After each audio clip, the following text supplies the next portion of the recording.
Good afternoon, everyone, and welcome to Clarion University's literary magazine, Tobeco's reading series. We have the great pleasure today of bringing you one of the foremost flash fiction authors in the world. We've got Meg Pokrass today as our reader. Meg is the UK-based author of 7 flash fiction collections, 2 award-winning collections of hybrid prose, and 2 novellas-in-flash. Her latest books are The Loss Detector from Bamboo Dart Press, The Dog Seated Next to Me from Pelekinsis Press, and Alice in Wonderland Syndrome from V Press, and An Object at Rest. Her stories have been published in Electric Literature, Waxwing, Tin House, Wigleaf, Smokelong Quarterly, McSweeney's Internet Tendency, and more than 800 other publications, including the best small fictions, Wigleaf's Top 50, which is a listing of the top 50 stories every year in Flash, and 2 Norton Anthologies of Flash fiction. Meg was kind enough to lead a workshop for Clarion University students, faculty, and community members this Monday. And now we've got her coming to you to read some of her wonderful works. I'm going to bring Meg on.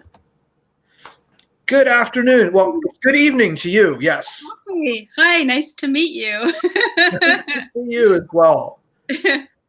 Thank you for having me here. This is very exciting. Thank you for being available to come on. All right. So I am going to disappear and you can get started reading.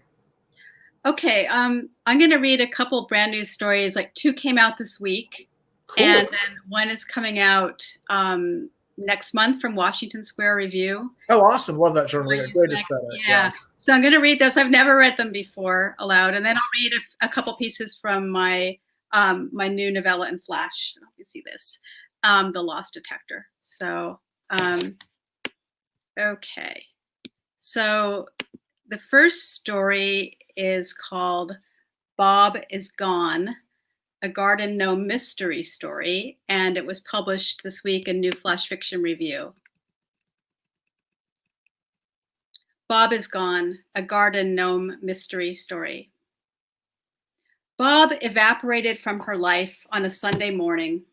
Mary had driven to Costco for canned peaches and paper towels, toilet paper, etc. And when she returned, no Bob. Weekend section left open on the kitchen table. Bob seems to have beamed himself to California and, according to the private detective, rented a Ford Taurus at an Avis office. Later, the car was abandoned. Avis was trying to get their money back. Foul play was only vaguely suspected. It appears there is a woman in the picture, someone he probably met online. What did the detectives find in the abandoned rental car? Pressed flowers, a few dog-eared poetry books, an empty peanut butter jar filled with seashells, cherry pits, and apple cores. Mary thinks that at least Bob is probably healthier, eating more fiber than he was when he was at home. She feels filled with a patter of irreverent things to say about this, witticisms she hasn't thought of in decades, and she mouths them to the cat. An apple a day keeps the wife away, she says, and laughs at the idea. She can't help wondering about what the mystery woman sees in her Bob with his potbelly and bald head, his love of ukulele music. A week before Bob disappeared, she had purchased a garden gnome from Home Depot. She presented the gnome to Bob the way the cat will drag a dead bird to the back door. Ta-da, she'd said guiltily. She remembers how Bob had grimaced. Many homes on the block had garden gnomes, and Bob hated them. Mary imagines Bob telling his mystery lover about the garden gnome, how it was the final straw, imagines the 2 of them laughing, chomping their apples. Mary's neighbor becomes helpful. No way to knock her off the scent. Mary has to tell the neighbor about Bob being gone, and the 2 of them spend hours discussing the habits and fates of fairies and elves, and how a woman can lose her husband so easily in middle age. It happened to her too, many years ago, and her garden has since become plastic fairies. I'm myself again, she says. Since Bob left, Mary's eyes in the mirror appear less impatient. Feelings of freedom develop like webs in the corner of her mind, and she doesn't vacuum them clean. Maybe Bob has always been gone, she says to the cat. The cat walks around the bedroom, an unaffected stranger, not offering suggestions, not pissed off, not anything. Mary's skin appears smooth and full of freckles, maybe from the shock of it, maybe from the Spanish absinthe in the glowing evenings. When she floats to the mirror at night, her face looks careful and sad. In the morning, it appears drunk and ready for mischief. "What are you?" she asks her face in the morning mirror. "Who do you still want to be?" Some days she feels the bruise of loss has softened her heart like water damage, but other days she wakes up green and new and ready to be plucked. In the years to come, she stands at the living room window in the evenings, still as a statue, waiting for a sign from Bob. She imagines him growing old alone, sitting on an old tree branch in someone's garden, slouching. These thoughts of Bob light her up like an inner moon. The next story I'm going to read is called Before the Father-Daughter Jailhouse Dance, and it was published this week in X-Ray Lit magazine. Before the Father-Daughter Jailhouse Dance. Before seeing your daddy, you wait with the other girls who have criminal daddies, and you size them up. Your nose doesn't hide like theirs does, doesn't hang down in shame. It dangles smack in the middle of your face like a lifelong promise. You're proud of your strident, unapologetic nose, the nose you inherited from him. "Y'all waiting to dance with your bad daddies too?" one of those droopy girls says. You aren't interested in bonding with fools. You wonder if these girls wake up to the sight of a mother pulling crust from her eyes, saying, "What the hell is this stuff that settles here? Do you think it's made of tears?" What you're excited about is how you'll look to your daddy now, at this age, with women in rare supply. Girls who wait to be let inside a jail to dance in the arms of their criminal daddies should think about these things. You know that getting inside the jail and seeing your daddy will make you think about the feral cats you've been feeding in your car since you turned 16, that dancing with him will help to keep them alive. The day your daddy left for prison, he held you high up above his head and loved you like 1,000 criminal daddies, raised you to the tips of his shoulders and showed you how, exactly how, to touch the ceiling, and that he wasn't a fucking criminal, okay? That is the daddy you trust, the one you've been dancing with forever. You recall his sharp black stubble, his bigness, how his confidence grew against your smallness. You can feel his fingertips spinning the dial. "Hey, Daddy," you say to your face in the mirror, applying lipstick, smiling like a criminal daughter. "I'm stealing you back. You've already locked me up." And the next story is called Mud Puddle, and it's forthcoming in Washington Square Review in January. It's a long flash story. It's close to 1,000 words. Mud Puddle. Consider the light ray, how it needs to land on something in order to generate heat. This is about momentum. You wake up and you say to yourself, the time is now. Living conveniently is no longer interesting. Your hands are cold. Grieving has turned you into a beast, a savage, a human capable of loving a pot-bellied pig. Reassurance is not what a widow should expect at a pig rescue agency. At first, the adoption woman glares at you as if you're some sad, lonely freak who just happens to be wasting an afternoon at a pig shelter. But you win her over. You tell her about your open plan living room, no barriers or doors, how large but unused your home has been feeling. You meet all the requirements and present photos to prove it. Your home and backyard are ready, but you're feeling just a little bit afraid, you admit. Of course you are, but keep in mind that a rehomed baby will be just as scared as the mom. The adoption woman beams as if this is great news. A pig may seem a bit manic at first, but be prepared for an adjustment. She shakes both of your hands and congratulates you and takes you outside to meet your new baby. Mud Puddle is a sturdy, pale pink creature with black spots, a 150-pound male whose person died suddenly. Perhaps his person suffered a heart attack, just like your Bob. You give her a thumbs up. These days, people don't seem to trust your face. Ever since Bob died, you have an unstable smile, sad, floppy-looking lips. "We'll deliver your baby this afternoon," she says. Bob never really dies. He's never really gone. That is, he's right here with you. His voice is muffled, but it's still his voice and face, and you don't worry about his presence in your dreams. In the theater of your sleeping brain, Bob is still waiting for the delivery of plastic boards to protect your garden from snails. Why plastic? You ask him. So nothing underneath can breathe, he explains, which seems distressing, but most of what he said and did had deep practical logic. This is why you needed him so much. Even in dreams, Bob is answering adult questions. Mud Puddle is frantic, runs around snorting, squealing, ripping the arms off chairs, thrashes and rolls all over your once fluffy carpet as if he's burning, swooshes his bitter head, charges your stand-up lamp. Even outside, he roots around frantically as if trying to dig to China. The yard looks like a freshly worked cemetery. His face appears sewn together by stress. You want to hug him, to hold him and let him grieve, but you stand your distance. A new baby only wants two things: security and love, the YouTube pig goddess says, petting her adoring baby. When I adopted Willow, she had deep emotional wounds. They look so damn happy, her and that pig, a freaking pair. Just remember, their preference is to be with you all the time. Steep a pig with love. As if on cue, Mud Puddle clonks over to the window, bashes his snout into the glass, and lunges at the door, barking, screaming. Like Bob near the end. The pig seems determined to break free of this world, but you tell yourself this is temporary. This will pass. Even a year after Bob's death, there are moments you just can't seem to face. For example, Bob's glue gun is entombed in the basement. You have no idea what to use it for, but you don't have the heart to sell it. You talk to Mud Puddle about it. Glue guns, you say, why do we cry over these silly things? With Mud Puddle with you, you can sometimes go into Bob's workshop and stare at the strange items Bob kept. Grief experts say that one should give a dead spouse's unused items away. Clean starts mean light hearts. But you tell yourself that like other endangered animals, Bob lived and died in the jungle of life, doing what he did best, eating too many potato chips and going to work every morning and loving you and making you feel like you had a home in this world until the day his heart quit working.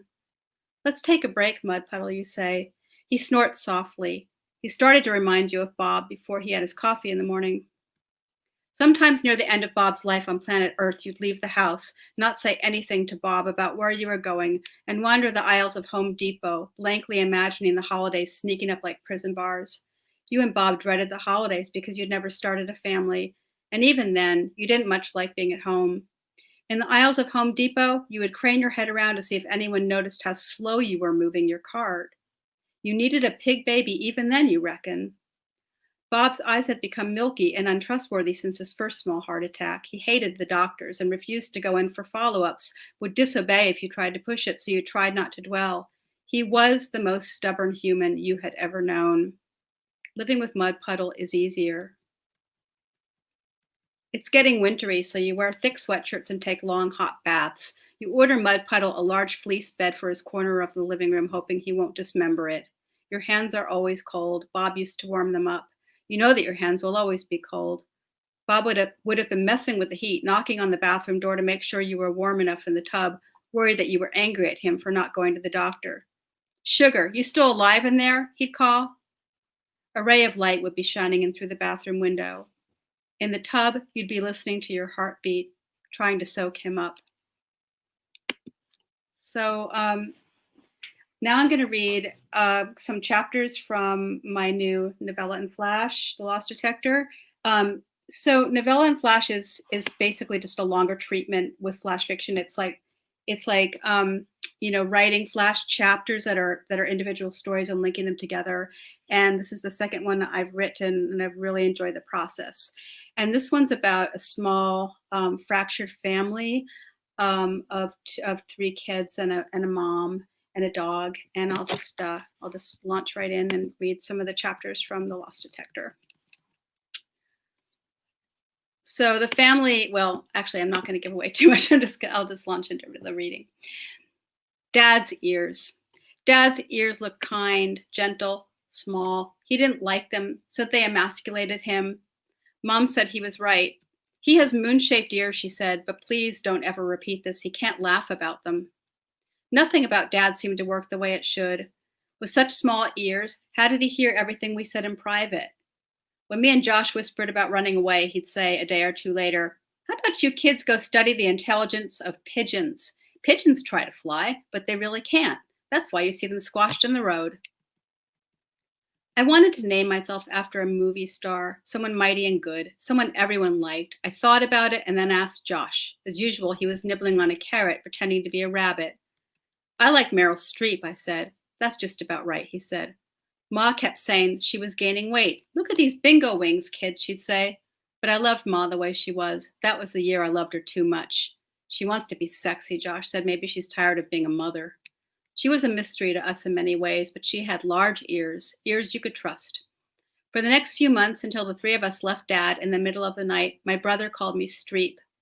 Ma would bring us mint leaf lemonade, and we'd sit in the backyard trying to be kids who were pleasant to be with, who didn't notice ears, and who smiled like movie stars. The next chapter is called Villa Monterey Apartments. In California, the earth shakes. Ma says this when we cross from Nevada into California. She pushes the gas pedal hard and the car jumps. Josh and I clap.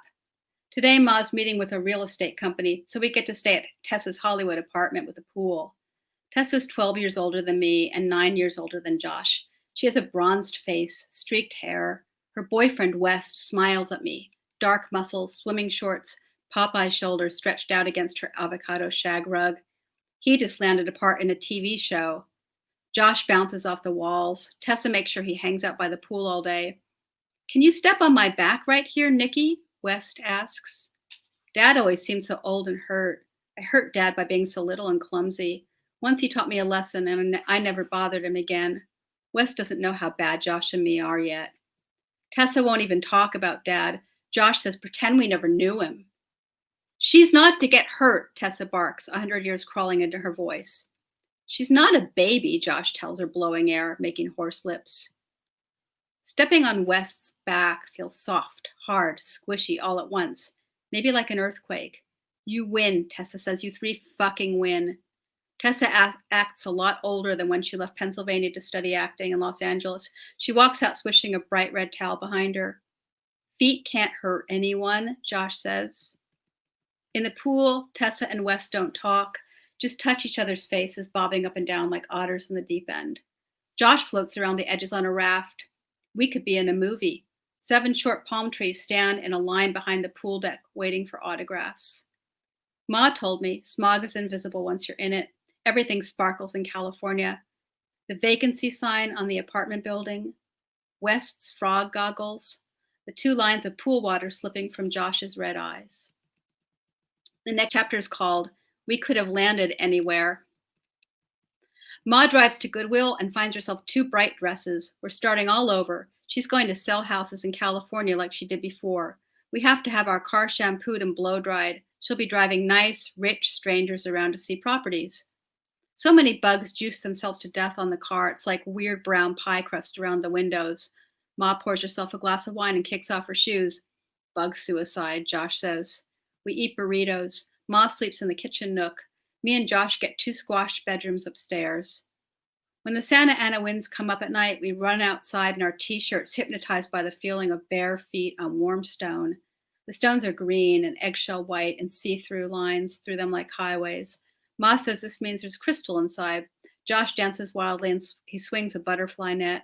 The smell of jasmine flowers at night make us feel drunk. What's that heavenly smell? Ma says, pretending to swoon. The next chapter is called Will We Marry Him? Grant is Ma's real estate partner, very tall and nice to us. He teaches me and Josh how to dry our backs properly, holding an invisible towel. He and Ma sneak out for long lunches, sharing meatball sandwiches. Ma has her hair frosted. Will we marry him? No, she clicks her tongue. He's 10 years too young for me, besides he's engaged.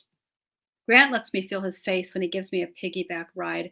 Thick black hair, bushy eyebrows. We take weekend picnics at the beach. When ketchup blows off the hot dog buns, we all laugh. He and Ma are selling houses like crazy, a great team. Already they've brought home an award. We place it on our mantle. Josh and me want a pet, so Grant builds us a rabbit hutch. Ma buys a bunny from the pet store, white with black spots and shocked eyes. But the bunny won't let us pick her up. Near Christmas, I see Ma and Grant near her car, leaning in, Grant holding Ma's cheeks and letting go, Ma making small animal sounds. She stares at the ground hard, as though something has fallen. She sways. A few weeks later, Grant brings his fiancée Jane by for eggnog. Ma dresses real nice, but she can't outdo Jane, younger and blonde with magenta lips and outlined eyes. Later that night, Ma falls asleep with the TV on. Josh and I slip outside barefoot, crickets like crazy, but no car sounds. He opens the rabbit hutch to set the rabbit free. Good luck, we say, waving goodbye. I'll just read a few more here. This next chapter is called Stand Back. Stand back, Ma says, striking a match, lighting the old Wedgwood stove. Whoosh, like the end of the world. Omelets from scraps are keen, she says, sucking a cigarette. Button mushrooms for eyes, red onion slices into tight little smiles. Tessa's hair almost completely obscures her face. Despite some good parts, she's also lost a few good roles and says she needs to take a break. She shivers like a skinny dog when the fog comes in. Sometimes Josh or I will poke through her hair, whispering, "How much for your last 3 bites?" "$1 million in a car," she'll say. Ma can even make cow's tongue lovely. She cooks better than anyone. Tessa excuses herself for the bathroom. Josh and I look at each other while the sink hisses, singing with the angry toilet, but the sound of her coughing travels. We noisily pass the time by playing 2 truths and a lie. The next chapter is called Our Sloppy Stay Here. Ma's to-read stack is shrinking. She lies in bed on fuzzy black pillows, her nightgown buttoned up to her throat, reading furiously. She says there are a few good books she's missed. I'm making a Christmas list, trying to think of gifts that don't cost a fortune, like a keychain for Josh. He wants things that fart. I can pick some things up at the gas station by the school. Josh is planning to get Ma a travel Monopoly kit, even though we don't travel. I tell him good luck finding one. He says he will. It's not my problem, and that we'll be able to play with her even if she's staying in her room all the time. It has been a year since we played a game together.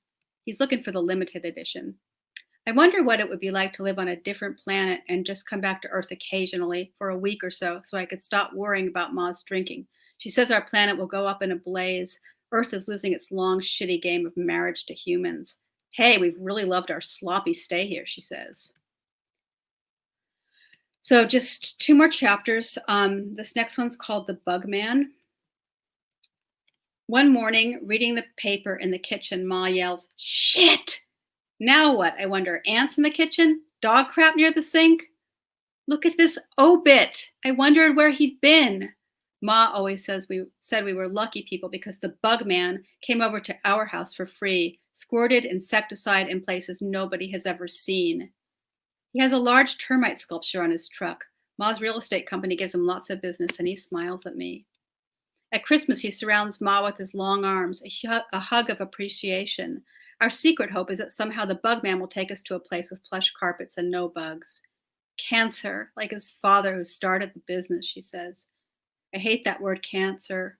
Ma looks ugly and old saying it, like a woman with a seed stuck in her teeth.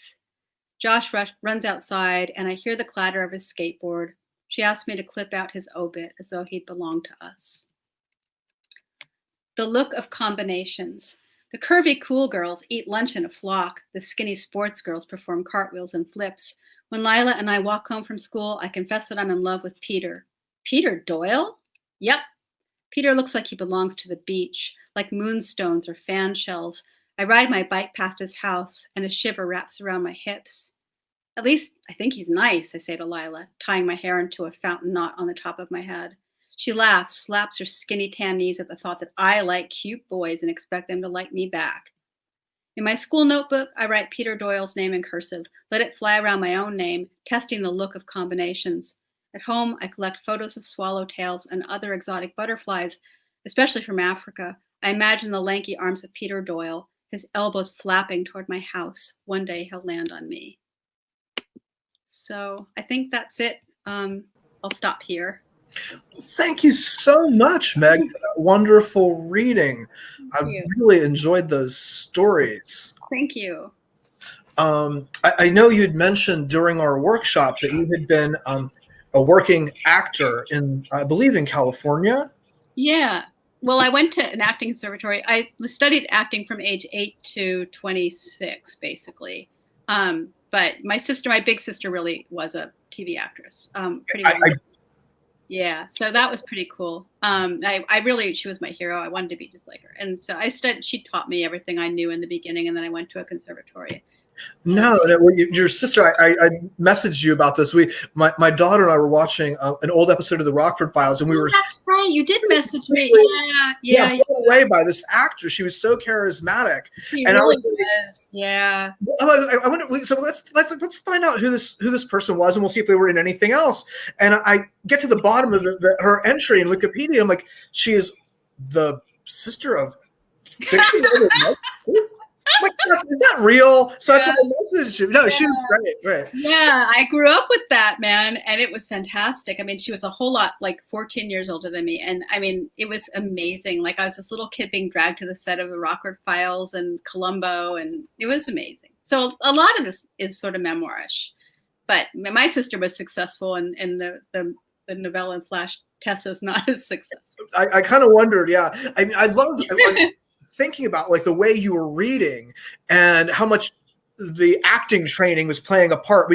When you said, he's 10 years, he's engaged in 10 years too young. I was like, oh my God, that was just so like a character. Oh, okay, good. That's good to hear. That must be there because of all the training I did. Yeah. Oh yeah, no, you can really hear it. Yep. I just hear the teenage girl, That's cool. It's fun to try to get into stories like back into theater, because I feel like I can. It's easier for me. It's like I escape myself and go into a role, because I tend to have shyness and social anxiety. But when I'm reading a part, or like when I used to be in plays, that would go away. So that was really, really good for me. No, that was cool. How are you coming up? I know you work a lot with prompts. Yeah. When you had the pig shelter, was that? I love that. That's wonderful. Mud puddle. I will never. Yeah, that was just wonderful stuff.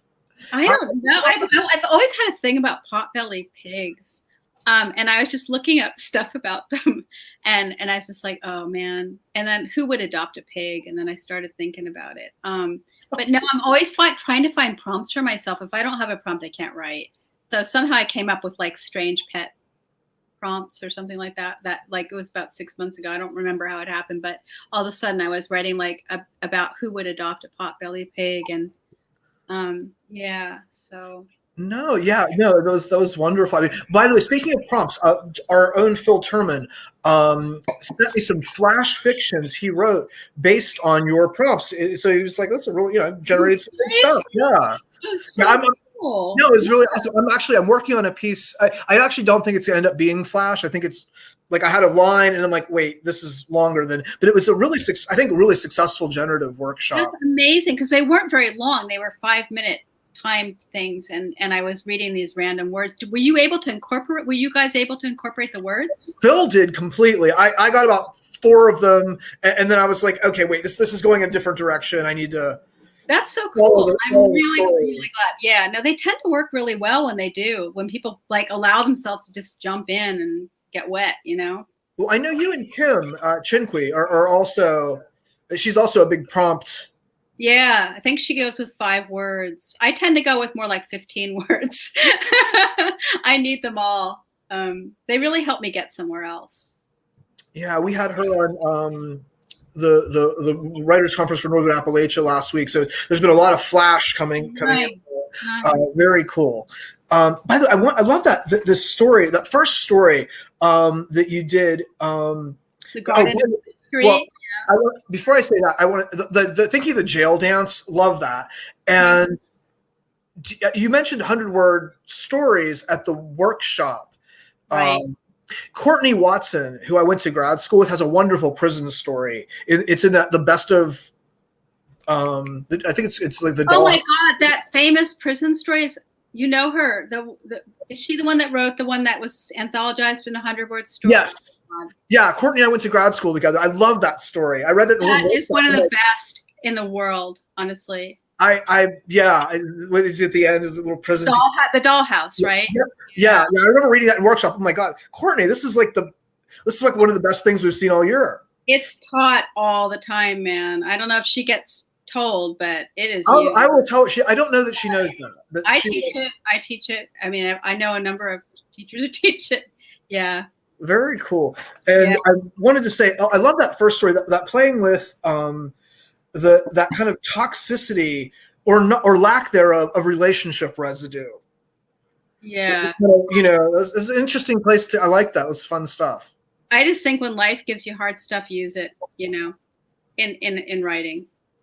Absolutely. You know, anything in life that's hard, you can finally find a place to do something with it. Right. Right. Think of it as modeling clay.